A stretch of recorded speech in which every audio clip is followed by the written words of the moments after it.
తర్వాత ఆయనకి ఎంత అర్థమైందో తెలియదు, ఈయనకెంత అర్థమైందో తెలియదు. లాస్ట్లో ఆ చాపలేసిన వాళ్ళు వీళ్ళు బాధపడుతుంటారు. ఎందుకని వీళ్ళకి ఏమైనా పిచ్చా, నాకేం అర్థం కాలేదు. అక్కడ ఎన్న ఆయన మా మేనమామే కదా, ఆయనకేం అర్థం. ఇది బాధ. అందువల్ల స్మృతి వెరీ వెరీ ఇంపార్టెంట్. విద్యా సంపాదనే సామర్థ్యం, గ్రహణ సామర్థ్యం. కాబట్టి ఆయనకి స్మృతి ఉండాలి, శిష్యుడికి గ్రహణ సామర్థ్యం. చూచారా, వీర్యం, శక్తి. ఓ శక్తి కలిగిన వాడు అయ్యా ఇదిగో 4 కిలోలు దీన్ని ఎత్తవయా మూట ఎత్తుతాడు, 6 కిలోలు ఎత్తలేడు. శక్తి కలిగిన వాడు 10 కిలోల మూట పెట్టినా కూడాను ఎత్తుతాడు, 50 కిలోలు ఎత్తుకుంటాడు పైకి. అదేంటిది వీర్యం, శక్తి, గ్రహణ సామర్థ్యం.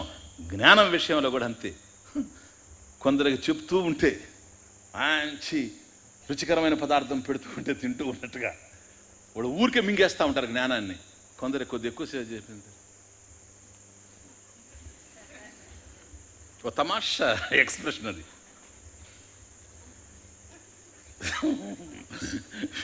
ఎప్పుడైతే ఆ అద్భుతమైన దృశ్యం కళ్ళకు కనపడుతుందో చెప్పేవాడు ఉండాలి లోపల. ఏంటిది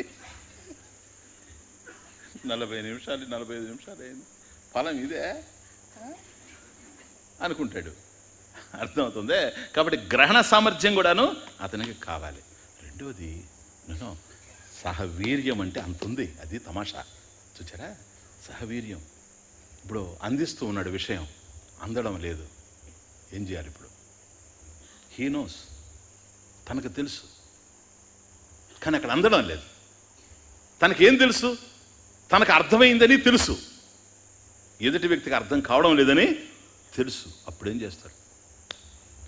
సో మెనీ టెక్నిక్స్. శాస్త్రంలో, సంప్రదాయంలో ప్రక్రియలు, అనూహ్యమైన ప్రక్రియలు ఎక్కడో ఒక్క చోట. ఎందుకని? వాడు ఎక్కడైతే చూడలేకపోతున్నాడో వాడు చూసేటువంటి కార్నర్కి వాడిని నెట్టాలి. అదే తమాషా. That is the beauty. ఇదంతా భాష్యంలో శంకరాచార్య వారు చెప్తారు, తైత్రీయ భాష్యంలో చెప్పరు, కానీ ఆ సూక్ష్మంగా అందిస్తారు మనకు. అందువల్ల ఆయన చెప్పాడంటే క్లియర్గా ఎక్కుతుంది మనసుకి. ఇంకొకరు చెప్పారంటే గొడవ. ఇది మెథడాలజీ, బోధనా విధి. అందుకని గురువు బోధించేటప్పుడు శాఖాచంద్ర న్యాయం. ఇది శాఖాచంద్ర న్యాయం. కాబట్టి చంద్రుడేమో అక్కడ ఉన్నాడు. అయ్యా 3వ రోజు ఈరోజు మళ్ళీ చవితొద్దు, ఈరోజు చంద్రుని చూస్తే మంచిది, విదే చంద్రుని చూడండి, తదే చంద్రుని చూడండి. ఎక్కడ చూడాలి? రా. ఎట్లుంటాడు? సన్నగా రేఖ, నెలవంక, సన్నగా. ఎక్కడున్నాడో కనపడ్డు.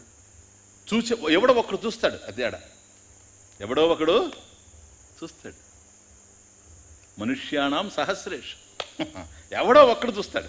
ఆ చూసిన వాడు అబ్బా వాట్ వండర్ఫుల్ లైట్ జస్ట్ అట్లా గీచినట్టు ఉండదండి, కంపాస్ తీసుకొని డ్రా చేసినట్టు ఉందండి, అలా ఉందండి, ఇలా ఉందని అంటాడు. పక్కన అర్థం కాని వాడు ఎక్కడ అంటుంటాడు. అదిగో, అది శాఖాచంద్ర న్యాయం. ఎక్కడ? అదిగో. ఎక్కడ? అదిగో. అంతకన్నా వాడు ఏం చేయలేడు. వాడు చూడలేడు అని మనం చెప్పడం లేదు. Very important this is. చూసేవాడు చూస్తున్నాడు కనుకనే తను ఆనందిస్తూ ఉన్నాడు, అదిగో అని చెప్తున్నాడు. కానీ ఇది గురువుల్లో డిఫరెన్స్. అర్థం కాని వాడిని వదిలేయండి, వాడిని గురించి అసలు వేస్ట్ ఫెలో. జ్ఞానాన్ని పొందిన వాళ్ళలో కూడా కొంతమంది ఉన్నారు చూసారా, వాళ్ళు అనుభవిస్తారు కానీ ఎదుటి వాళ్ళకి అందించలేరు. ఇది కూడా చాలామంది ఇట్లా. వాళ్ళకే మనం ఇప్పుడు దేవాలయాలు కడుతుండేది.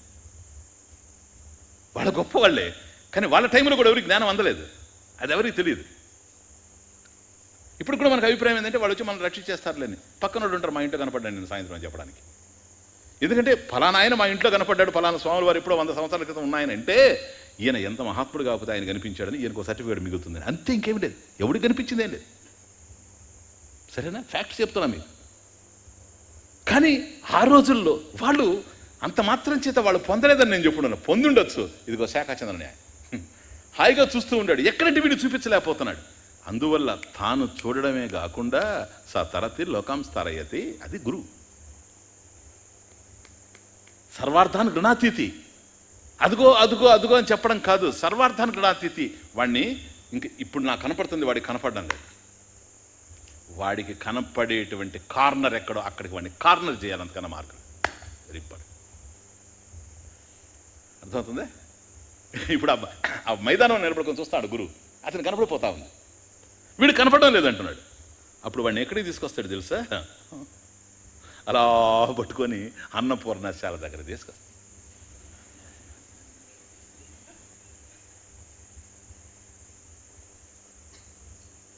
చూసారా? ఇదన్నమాట. ఇది ఎందుకు ఇది కాన్షియస్గా అన్నాను ఈ మాట, మీరు నవ్వుతారని. మీరు నవ్వడంలో మీకు ఒకటి అర్థమైంది, ఆ అర్థం అది కాదు ఇక్కడ. అది ఎందుకో తెలుసా? ఈ మధ్యలో ఉండే మామిడి చెట్లు, కానీ అది పెద్ద చెట్టు. సరేనా? ఈ చిన్న చిన్న మామిడి చెట్ల దగ్గర ఏం కుదరదు, అది అక్కడ ఉంది పెద్దది, అక్కడికి తీసుకొస్తాడన్న అర్థం. తీసుకొచ్చిన తర్వాత ఇప్పుడు వాడిని పట్టుకొస్తాడు. ఇట్రా కమా, అదిగో చూడు, నాకు కనపడడం లేదు సార్, ఇలారా వస్తాడు. ఇక్కడ నిలబడు, కనపడడం లేదు. అక్కడ నిలబడి, అదిగో చూడు, కనపడడం లేదు. ఇట్లా ఇలా తీసుకొచ్చి ఒక్క దశలో అక్కడ నిలబెట్టి ఇంకా డిసైడ్ చేసుకుంటాడు, ఇప్పుడు వీడికి చూపెట్టగలనా అని. అబ్బాయి, ఇది పెద్ద కొమ్మంది చూచావా? ఈ శాఖ, అది శాఖ చంద్ర న్యాయం. ఈ శాఖ చూచావా? వృక్ష శాఖ. అవును స్వామీజీ. దీనికి నాయన 2 ఉన్నాయి చూడు, ఇటొకటి అటొకటి, దక్షిణం ఒకటి ఉత్తరం ఒకటి. అవును. ఆ ఉత్తరం ఉండేటువంటి కొమ్మను చూడు. అవును స్వామీజీ చూశాను. దానికి ఒక 2 ఉన్నాయి చూడు, ఒకటి పడమరగా పోతా ఉంది, ఇంకోటి తూర్పుగా వస్తుందని. అవునవును స్వామీజీ, చిన్నది. ఎస్. దానికి 2 రెమ్మలు ఉన్నాయి చూడు. అవును స్వామీజీ, ఒకటి పైకి పోయింది, ఒకటి కిందకు వచ్చిందని. ఆ కిందకు వచ్చింది వదిలేసి ఆ పైనుండే చూడండి అక్కడేముందని. ఆ 2 ఆకులు ఉన్నాయి స్వామీజీని, మధ్యలో ఏముందని, ఒక చిన్న కాయ ఉంది స్వామీజీ, ఆ కాయ నుంచి డైరెక్ట్గా చూడు. ఓ ఏమై ఏయ్ ఏరా, వాట్ హ్యాపెన్ టు యు? ఇంకా అసలు గురువునే పట్టించుకోడు వాడు. గురువు అంటాడు, యూజ్లెస్ ఫెలో, నీకోసం అక్కడి నుంచి ఇక్కడి వరకు నడిచి వచ్చి నాకు అన్నపూర్ణాశాల నాకెందుకురా, నీకోసం కాకపోతే ఇక్కడికి తీసుకొని వచ్చి నిన్ను చూపిస్తే ఇడియట్ నువ్వు పడిపోయి. ఎందుకంటే ఆనందంలో పడిపోతుంది, గురువు లేదేం లేదు. అప్పుడు గురువు అనుకుంటాడు, వాడు ఈయన ఎక్కడున్నాడని చూసుకోడు, ఈయన వాడు ఎక్కడున్నాడని చూసుకోడు, అయిపోయింది, ఓవర్. అర్థమవుతుందా ఇప్పుడు? ఇది శాఖాచంద్ర న్యాయం. నేను ఇది కాదు అసలు పాయింట్ డ్రైవింగ్. అక్కడ ఎప్పుడైతే చంద్రుడు కనపడకుండా ఉన్నాడో నెలవంక, అండర్స్టాండ్, అప్పుడు అన్నీ ఉన్నాయి, చెట్టు, కొమ్మలు, రెమ్మలు, ఆకులు, కాయ, అన్నీ. చంద్రుడు కనపడగానే ఇప్పుడుండే కొమ్మలను చూస్తూ చంద్రుడిని చూడగలడా? ఆకులను చూస్తూ చంద్రుడిని చూడగలడా? చెప్పండి. రెమ్మను చూస్తూ చంద్రుడిని చూడగలడా? లే. ఎప్పుడైతే చంద్రుడిని చూచాడో దృష్టి అక్కడ ఫిక్స్ అయిపోయింది, ఇవన్నీ డ్రాప్ అయిపోయినాయి. ఇక్కడ ఈ ఎగ్జాంపుల్ నేను కాన్షియస్గా వాడాను. ఎందుకో తెలుసా? మీకు బ్రహ్మవల్లిలో ఇదే ఎగ్జాంపుల్. కారణం ఏంటో తెలుసా? పంచకోశ వివరణలో పంచకోశాలు డ్రాప్ అవుతాయి ఈ విధంగా. శాఖాచంద్ర న్యాయం. సత్యం జ్ఞానం అనంతం బ్రహ్మ స్టార్ట్ అవుతుంది. ఇప్పుడు అది దర్శనం అయింది అని అంటే మాత్రం అది నీకు జ్ఞానపూరితంగా అనుభవానికి వచ్చేసింది అనుకో, ఆ అనుభవ జ్ఞానం నీకు అందింది అనుకో, ఇంక లేదు, ఇవి డ్రాప్ అయిపోతాయి. కాబట్టి ఇదిగో బాబు, ఈ చెట్టు చూడమ్మా, ఓ ఎస్, ఆ కొమ్మ చూడు, ఆ కొమ్మ చూడు అన్నప్పుడు కాండం చూడడం లేదు వాడు, అవునా? మొదట కాండాన్ని చూపించాడు, స్థూలం, అన్నమయ కోశం. తర్వాత వచ్చాడు చూడు, ప్రాణమయ కోశం. అక్కడి నుంచి తిప్పాడే మనోమయ కోశం. ఎప్పుడైతే మనోమయ కోశం దగ్గరకు వచ్చాడో ఇటు దేహం లేదు, ప్రాణం లేదు, అన్నమయ కోశం లేదు, ప్రాణమయ కోశం లేదు. విజ్ఞానమయం దగ్గరకు వచ్చాడు, మనోమయం కూడా లేదు. ఆనందమయం దగ్గరకు వచ్చాడు, మనోమయం డ్రాప్ అయింది. ఆ తర్వాత ఆనందమయం కూడా డ్రాప్ అవుతుంది. ఇది పంచకోశ ప్రక్రియ, వెరీ వెరీ ఇంపార్టెంట్ ప్రక్రియ.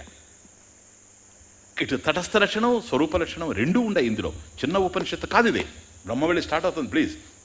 అందువల్ల సహవీర్యం కరవావహై, ఆ విధంగా బోధనా విధి శిష్యుడికి ఎలా బోధించాలి, ఎలా చెబితే వాడికి అర్థమవుతుంది, ఆ విధమైనటువంటి కోణంలో తీసుకెళ్ళి గురువు బోధించడానికి ఆయనకి వక్తృత్వ సామర్థ్యం కావాలి, గ్రహణ సామర్థ్యం ఇతనికి ఉండాలి. ఇవన్నీ జరిగినప్పుడే. కాబట్టి వీటన్నిటికీ చూడండి, ఆ సమయానికి అది వచ్చి ఆ పాయింట్ డ్రైవ్ చేస్తే శిష్యుడు అదృష్టవంతుడు. ఆయన డ్రైవ్ చేసినా వాడు అందుకోలేకపోతే వాడు దురదృష్టవంతుడు. బాగా అర్థం చేసుకోండి ఇది. ఆ సమయానికి అది జ్ఞాపకం రావడం ఉందే గురువుకి, ఎవరు అది జ్ఞాపకం చేసేది? భగవంతుడు. తను మర్చిపోయాడు అనుక గురువుగా చెప్పాలని లేదు కనుక గురువు కూడా ప్రార్థన చేస్తున్నాడు, సహవీర్యం కరవావహై, సహా వీర్యం కరవావహై. కాబట్టి నేను అందించేటువంటి పవిత్రమైనటువంటి జ్ఞానం ఎక్కడ కూడా దుసుగులు లేకుండా స్పష్టంగా వాళ్ళకు అందేటట్టుగా నాకు ఆ సామర్థ్యాన్ని, వక్తృత్వ సామర్థ్యాన్ని నాకిచ్చి, అట్లాగే గ్రహణ సామర్థ్యాన్ని వాళ్ళకు కూడా ఇవ్వాలి. నాకు సామర్థ్యం ఉండి వాళ్ళు అందుకోలేకపోతే వేస్ట్, వాళ్ళు అందుకునేటట్టుండినా నేను దారి తప్పితే వేస్ట్. కాబట్టి సహవీర్యం కరవావహై అన్నప్పుడు ఈ విధమైనటువంటి అబ్స్ట్రక్షన్స్, ఉపసర్గ ఎక్కడైతే వస్తువు ఉందో ఇక్కడ పరమాత్మ ఎంటర్ అయ్యి దాన్ని తొలగిస్తాడు. ఎందుకో తెలుసా? ప్రార్థన. ఆశీహి అయం ఆశీహి ఇయం ఆశీహి, అందుకు ఈ ప్రార్థన. అర్థమవుతుంది మీకు? శాంతి పాఠం అర్థమవుతుంది ఇప్పుడు? శాంతి పాఠం చక్కగా చెప్తే, శాంతి పాఠం అర్థం కాకుండా చెప్పలేని వాడికి శాంతి పాఠం పలకడమే తెలుసు. శాంతి పాఠం భావయుక్తంగా చెప్పగలిగిన వాడికి గ్రహణంలో విద్యాప్రాప్తి కోసం కూర్చున్నప్పుడు ఇప్పుడు తానొక్కడే లేడు, తానొక్కడే లేడు. ఇంకెవరుండరు? గురువా? నో, పరమాత్మ, పరమేశ్వరుడు. పరమేశ్వరుడు నీకు కూడా. కాబట్టి ఎప్పుడైతే ఈ ప్రార్థన నువ్వు చేశావో దీనికి దృష్టఫలం, ప్రశాంతత నీకుంది. ప్రార్థన చేసావు భగవంతుడిని, కాబట్టి భగవంతుడిని నన్ను రక్షిస్తాడు. అవతూ భోజయతు నిర్వర్తయావహై మహా కరవావహై. ఇది నీకు దృష్టఫలం. అదృష్టఫలం ఏంటి తెలుసా? ప్రార్థన గనక, ప్రార్థన యొక్క అదృష్టఫలం దయ గనక పరమాత్మ యొక్క దయ నీకు పడుతుంది. ఎక్కడెక్కడ నువ్వు గ్రహించలేకపోతూ ఉంటావో అక్కడ నో ఐ టెల్ యూ, మీరు గనక ఉపన్యాసాలు చెప్తే మీకు కూడా అనుభవానికి వస్తుంది. ఇది చదవచ్చు, పేపర్ చదివినట్టు చదవచ్చు. ఒక్కొక్కసారి ఉపన్యాసాలు కొందరు అల్లాడుతూ ఉంటారు, డీప్ సబ్జెక్ట్స్ చెప్పేటప్పుడు అర్థం కాకుండా ఇటు ఉంటారు, సడన్గా వాళ్ళకి అంటారు. అప్పుడు మేము అనుకుంటాము పరమాత్మ అనుగ్రహించాడు అతన్ని. He has understood the point. అతనికి అర్థం కానంత వరకు ట్రై చేస్తూ ఉంటాం. కాబట్టి ఎక్కడైతే మనకు అర్థం కాదో, గ్రహణ సామర్థ్యం లేదో, అక్కడ ఆ సామర్థ్యం కలగడానికి పరమాత్మ కృప ఉపయోగపడుతూ ఉంటుంది. చక్కగా పడుతూ ఉండినా ఆపుకోవడానికి అహంకారం పనికొస్తుంది. మాకు అర్థమైందా? ఇప్పుడు చక్కగా అర్థం కావాలంటే పరమాత్మ కృప, అర్థమయ్యేది కూడా అర్థం కాకుండా ఉండాలంటే మనదే, మన ఆస్తి. కాబట్టి ఇది ఉండకుండా, ఈ అహంకారం లేకుండా నేను అర్థం చేసుకోగలను, నన్ను పరమాత్మ కృపతో అర్థం చేసుకోగలను. అందువల్ల సహవీర్యం కరవావహై నిర్వర్తయావహై, సహవీర్యం కరవావహై తేజస్వినావధీతమస్తు. తేజస్వినా చూచారా? విద్యాగ్రహణ నిమిత్తం ఎవరికి? ఇద్దరికి. ఆచార్యస్యవా శిష్యస్యవా, ఇద్దరికి కూడాను. తేజస్వినాం అధీతం అస్తు. అధీతం స్వధీతం సుష్ఠు అధీతం అస్తు. అధ్యయనం చక్కగా జరుగుగాక. ఎట్లా ఉండాలి ఆ అధ్యయనం? తేజస్విన, ఎంతో వెలుగు. ఎందుకు తేజస్సు అన్నాడంటే జ్ఞానం గనక సూర్యప్రకాశంలాగా ఉండాలి. సరేనా? అది తేజస్సు. సూర్యుడు ఎట్లా ప్రకాశిస్తున్నాడు అట్లా. ఎందుకు ప్రత్యేకించి సూర్యుడు చెప్పాల్సి వస్తుంది? నేనంటే తేజస్విన అధీతం అస్తు సుష్ఠు అధీతం అస్తు స్వధీతం సుష్ఠు అధీతం. చక్కగా అధ్యయనం జరగాలి. అధ్యయనం జరగాలి అంటే సూర్యుడిలాగా ఉండాలి తేజస్సు, అంతేగాని మబ్బులు గమ్మిన సూర్యుడిలాగా ఉండాలి. అది ఇంపార్టెంట్. మేఘావృతమైంది అనుకోండి ఆకాశంలో, సూర్యుడు ఉన్నా కూడాను అంత ప్రకాశం ఉండదు. కనుక మేఘాలు కూడా లేనప్పుడు, మేఘాపాయే అంశమానివా. కాబట్టి మేఘాలు కూడా లేనప్పుడు సూర్యుడు ఎట్లాగైతే దేదీప్యమానంగా ప్రకాశిస్తూ ఉంటాడో అట్లాంటి తేజస్సు. తేజస్వినామధీతమస్తు. నౌ అధీతం అస్తు తేజస్విన. అంటే ఆ మేఘాలేంటి? డౌట్స్, సందేహ మేఘాలు. సరేనా? ఒకవైపు సందేహ మేఘాలు, ఇంకోవైపు దురదృష్ట పవనాలు. ఇవన్నీ కలిస్తే ఆ హృదయాకాశంలో తేజస్సు ఉండదు. చీకటే ఉంటుంది. అట్లా కాకుండా తేజస్వినామధీతం అస్తు స్వధీతం అస్తు. కాబట్టి మేఘాలు లేకుండా, మబ్బులు లేకుండా సూర్యుడు ఎట్లాగైతే దేదీప్యమానంగా ప్రకాశిస్తూ ఉంటాడో ఆ విధమైనటువంటి జ్ఞానం హృదయాకాశంలో ప్రకాశిస్తూ ఉండుగాక. అధీతం అస్తు. మా విద్విషావహై. ఇది మా విద్విషావహై. మా విద్విషావహై. ఎప్పుడు? గ్రహణ సమయే, విద్యాగ్రహణ సమయే. విద్యాగ్రహణ నిమిత్తం ఉన్నారు అక్కడ ఈయన అందించడానికి, ఆయన పుచ్చుకోవడానికి. మధ్యలో మా ఇరువుల మధ్య ఏ విధమైనటువంటి ద్వేషము లేకుండా ఉండుగాక. వరే వరే వరే, ఇదేంటయ్యా ద్వేషం? ఇదేమన్నా జాయింట్ వెంచరా? ఏదన్నా వ్యాపారమా? ఇక్కడెందుకు వస్తుంది? ప్రమాదవశాత్, అన్యాయాత్, శిష్యాచార్యయో విద్వేష ప్రాప్తి. దురదృష్టం. ప్రమాదవశాత్ అది కూడా కలగకుండా ఉండగాక. చాలా సున్నితమైన విషయం ఇది. ఎందుకంటే గురువు మీద దేశం పెట్టుకొని గురువు దగ్గర విద్యను సాధించడం ఇంతకు మించిన దరిద్రం ఏమన్నా ప్రపంచంలో? బిడ్డలాగా చూస్తూ గురువు జ్ఞానాన్ని అందించాలని శిష్యుడి మీద పెంచుకోవడం, ఇది ఎక్కడన్నా ఉందా ఈ దురదృష్టం?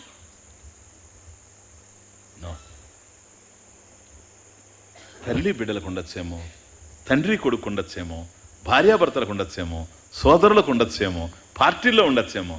గురు శిష్యుల మధ్య మాత్రం ఉండదు. ఉన్నదనుకోండి, ఎవరికైతే ఉందో వాడు శిష్యుడైతే వాడు శిష్యుడు గాడు, గురువు అయితే వాడు గురువు గాడు. మరి ఇది ఎందుకు వచ్చింది? అదే తమాషా. శిష్యుడు అనుకుంటూ ఉన్నాడు, ఆయన స్థాయి వేరు, ఐ మే నాట్ అండర్స్టాండ్. కాబట్టి నా హితం కోరి చెప్పినా కూడా నేను అది అహితం అనుకుంటానేమో, ద్వేషం కలుగుతుందేమో. ద్వేష బీజాలు పడిన చోట, ప్రేమలు అంకురించని చోట జ్ఞానం వచ్చే అవకాశం లేదు కనుక ద్వేషం కలగకుండా ఉండగా. గురువుకి కలగచ్చు, పాసిబిలిటీ ఇస్ దేర్. ఉపపన్న ఎట్లా కలుగుతుందని అంటే మనలాంటి ద్వేషం కాదు, కొంపలు ముంచే ద్వేషం కాదు, అయిష్టతే ద్వేషం. It is like definite. ఎందుకో తెలుసా? నీకు ఒకటి చెప్తాను. నువ్వు ఒక విత్తనం వేసావు, లేదు ఒక మొక్క నాటావు. అది ఎంతసేపటికి, ఇప్పుడు ఇంత మొక్క వేసావు నువ్వు, వేప చెట్టు, వేప మొక్క తీసుకొచ్చి నాటావు. మా ఇంటి ముందు వచ్చే బాగుండు అని. ఓ రావి చెట్టు తీసుకొచ్చి చేసావు, ఆ రెండు పెద్ద అయితే పెళ్లి చేస్తామని. ఇది 40 సంవత్సరాలు అయిపోయింది. అది అంతే ఉండదు. ఏం చేస్తావు అప్పుడు? ఎందుకంటే రోజు నేను ముఖం చూసేది నేను. No change. దేనికి అసలు అర్థమవుతుందా? ఇది ద్వేషం కాదు. ఎందుకంటే ఒక్కొక్క చోట డయాబెటిక్గా ఉండే పేషెంట్కి చెయ్యి తీసేస్తే, కాలు తీసేస్తే ద్వేషం కాదు, అది ఉపయోగం లేనటువంటి. కాబట్టి ఏదన్నా ఒకటి గురువు, ఎందుకంటే ఇంత జ్ఞానం అందుకోవాలి. ప్రతి చిన్న విషయం కూడాను ట్రెస్పాసే ఉండింది అనుకోండి, ఒక దశలో ఆ గురువుకి ఏమనిపిస్తుందంటే మంచి విషయం చెప్పబోయే ముందు అది ద్వేషం కాదు, అది దీన్ని మా విద్విషావహై.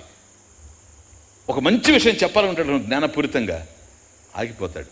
ఎందుకనంటే చెప్పినవన్నీ వేస్ట్ అయినాయి, ఇప్పుడు మళ్ళీ నాకు ఒక కంఠశ్వాస, అంతకన్నా లేదు. ఎందుకని? ప్రిలిమినరీసే రావడం లేదు, పునాదే లేకుండా పోతా ఉంది. సరేనా?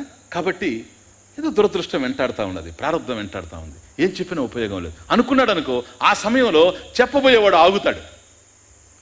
ఎవడు కూడాను నువ్వు కష్టపడి సంపాదించిన డబ్బుని హుస్సేన్ సాగర్లో వేయవు. నలుగురు చందాలిచ్చి ఆ చందాలతో కొన్న వినాయకుడు కనుక పారేస్తావు, కానీ తీసుకెళ్ళి, అర్థమవుతుందా?